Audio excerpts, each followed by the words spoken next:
Қарағанды облыстық полиция департаментінде қызмет бабында ерлікпен қаза тапқан Қайрат Жұмабековтің отбасына құрмет көрсету іс-шарасы болып өтті. Шараға батырдың жары мен артында қалған қызы қатысты.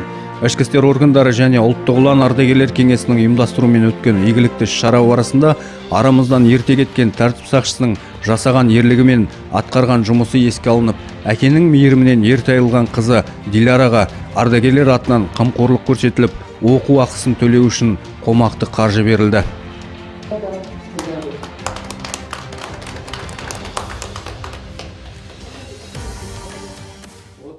Қайрат Жұмабеков тәртіп сақшысына тән ерлік танытып, небәрі 30 жасында 130 бала мінген автобусқа төнген қауіптің алдын алып, көлденең келген кесапатқа өзінің қызметтік автокөлігін тосып, фәниден бақиға аттанып кетті.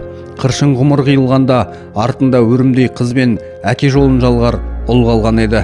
Бүгінде ұлы ғалым әке жолын қуып ішкі істер органдарында қызмет атқарса, қызы Диляра Бөкетов атындағы Қарағанды университетінде шет тілдері факультетінде 1-ші курсында білім алады. Елім дейтін ер болмаса, ерім дейтін ел қайдан болсын.